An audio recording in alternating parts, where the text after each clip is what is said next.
बात सुने में मिलते कि आंध्रा सिंह प्रियंका के संग राहुल जौन बात उनकी गलत संबंध है वो फिर चलता काल सुनी ना सत्येंद्र सिंह के रोकला से अर्जुन शर्मा के रोकला से अश्लीलता ना रोकी, लेकिन हमारा कहे के मतलब ये बा कि जब राउर नीमन गीत बाजता तो रौरा का दो ब्लॉग निकले 5 बेर चुमा लेला वाली की देनी है 32 जीबी में तो बाजता आंध्रा भाई उनको को तो नमस्कार प्रणाम रउआ देखतानी खबर गांव तक और हम बानी सत्येंद्र कुमार सिंह और आज के खास मेहमान बानी भोजपुरी में तहलका मचावे वाला भोजपुरी के अपन बपौती बनावे वाला में इहो के नाम आवता और यहाँ के बानी अर्जुन शर्मा जी। तो सबसे पहले तो स्वागत करब रउआ के अपना चैनल में। जी नमस्कार रौरा के भी और रौरा चैनल के भी और जो देख रहल बा वो सबके यहाँ से प्रणाम। भोजपुरी में कितना दिन से लिखी ली रउआ? कम से कम हो गए 15 साल पहले 15 साल हो गए। अच्छा तो 15 साल में नीमन गीत को लिखले बने पहले नीमन से शुरुआत नीमन गीत कम से कम 2-4 हजार ले लिख लो। तो एगो तो नीमन गीत तो गाई तो कौन हो मना सब लोग सुनाई हिट वाला सुना तने बात है हमार अखिया फर फर फरकाता दिलवा धक धक धड़कता अखिया फर फर फरकाता दिलवा धक धक धड़कता सजनी आजा बहिया में तू प्यार करला मन तरसता अखिया फर फर फरकाता दिलवा धक धक धड़कता अखिया फर फर फरकाता दिलवा धक धक धड़कता।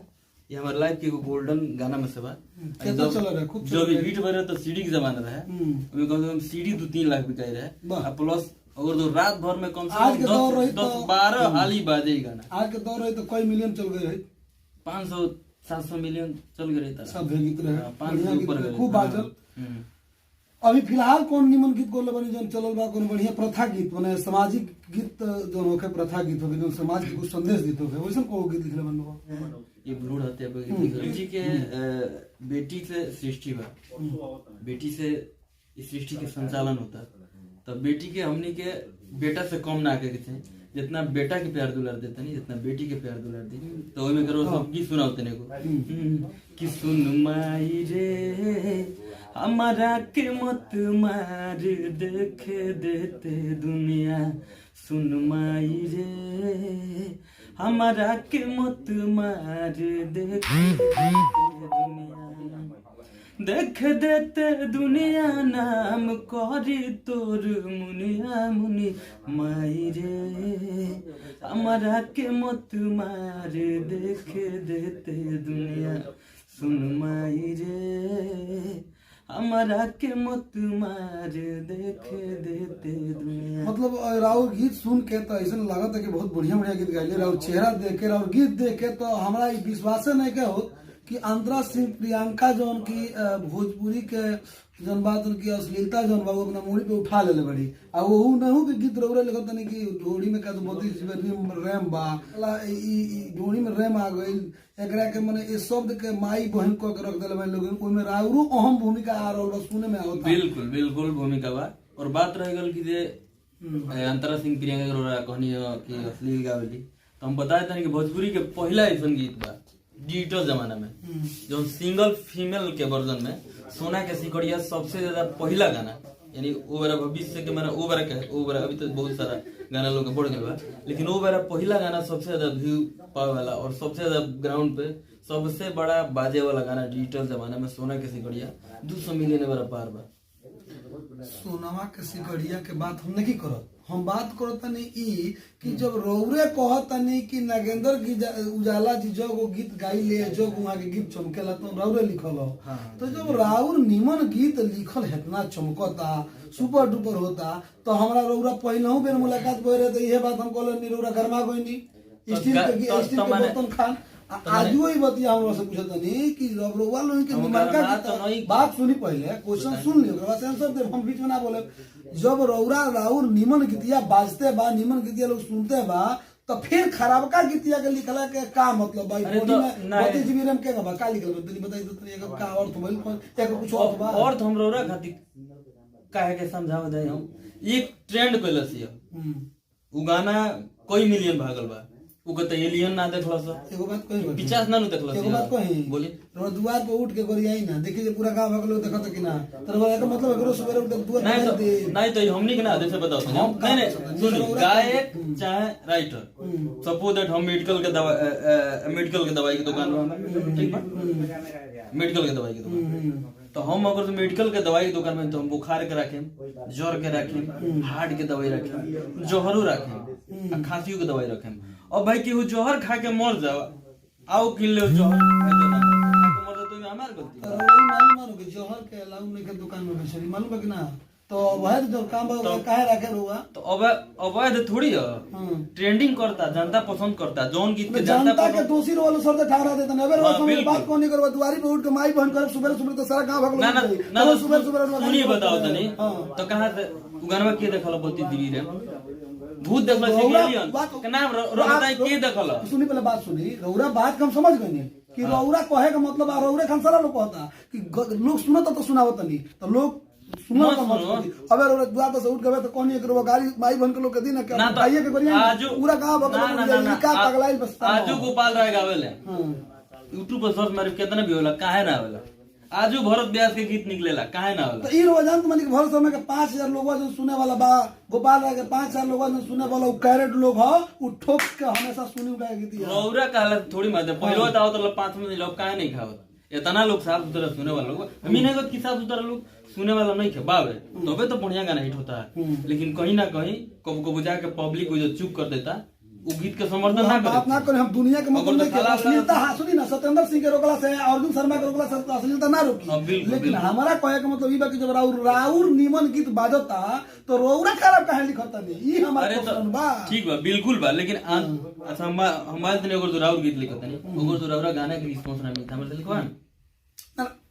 फिर अब उहे बतिया कह दे रिस्पांस देता तो जब अबे हमरो पास एगो प्रश्न ओके जवाब दी कि जब राउर नीमन गीत बाजता तो खाली निमने पर दिमाग का नहीं लगा तो रौरा काहे ढोड़ी में घुसे के प्रयास करता नहीं। तो भाई लिखे में नागेंद्र उजाला जी के बात था, हम अंतरा जी का 3 साल से लिखता नहीं, 6 महीने से सारा गाना उनके फ्लॉप रहल, काहे ना बाजल, जब लोग निकले 5 बेर चुमा लेला बा लिख देनी है 32 जीबी में, तो बाजत ना बाजी तो हमनी के पूछे थोड़ी है खर्ची। कुछ लोग कहता कि अंतरा सिंह प्रियंका के संग राउर अफेयर चलता, काहे सही बात ना गलत बात है। और सबके फिर से प्रणाम करते नहीं, हम भी उनका बहुत सम्मान करते हैं और वो भी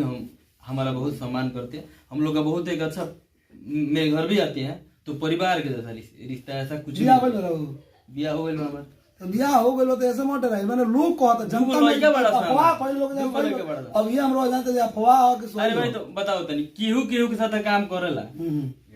तो लोग कहला कि फलाना वक्त चलता, तो अफवाह तो केहू पब्लिक तो कुछ हो कहला, पब्लिक के कहले अंतरा सिंह प्रियंका के संग कोनो अफेयर नहीं के, कोनो संबंध गलत संबंध कोनो नहीं के, ऐसन कोनो नहीं के। वो जैसे हमरा घर के लोग बा वैसे वहां के बानी अंतरा जी,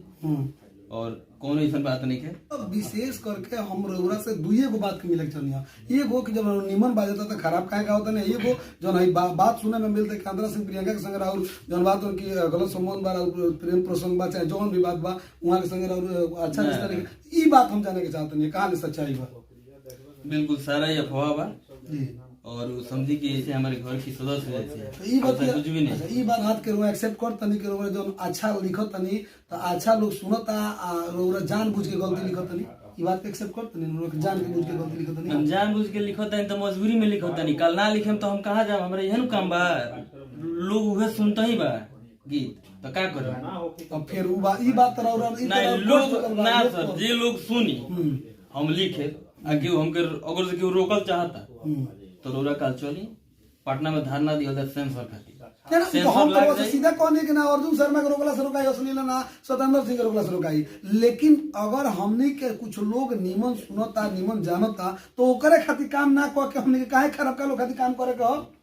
बिल्कुल बिल्कुल ये बात का एक्सेप्ट करते नहीं जो इसे ना करे जाए, लेकिन अब जीविका पैसा लोग के रोरो सोचते कि अपाची अथी पर चढ़ी का फॉर्च्यूनर पर चढ़ी सपने देखे नु ऐसा कोनो बात नहीं है, सबके सामने लगे अच्छा अच्छा चीज हो गया, लेकिन हम एक्सयूवी 300 अबे लेनी नहीं एक्सयूवी तो और हम देखते बानी पिछला बेर रौरा से भेंट भइल रहे तो तनी रौरा ज्यादा गरम हो गइल नी ना गरम ना हमरा बनी बाद बात में पता लगा कि रौरा स्टील थरिया खान गरम होइले फिर ठंडा जाइले, फिर हम रौरा सब सोचे भाई तब तो मिलल जरूरी बा, ऐसे कि अगर गरमाई लोग तो जल्दी ठंडा गइल लोग तो अब बना कोन हमरा से सीखो अब सुनी पब्लिक कहता कि अंतरा सिंह के साथ चक्कर बा, तो हम बताए तनी कि इन कुछ नहीं के, और दूसरा बात पब्लिक कहता कि अश्लील का उतारता तो अश्लील भाई ट्रेंडिंग क्या आता, तो हम कैसे अश्लील मानी, क्या ट्रेंडिंग आता, क्या 5 मिलियन 7 मिलियन चल जाता। अच्छा अंत में हमारा चैनल के माध्यम से होली लिखित लिखल लिखना कोन हां लिख ले भाई, होली की सुनाई ना दर्शक लोग के एगो होली बाबे। वृंदावन में घन श्याम राधा संगे खेले ले होलिया, वृंदावन में घन श्याम राधा संगे खेले ले होलिया, वृंदावन में घन श्याम वृंदावन में घन श्याम राधा संगे खेले ले होलिया, वृंदावन में घन श्याम।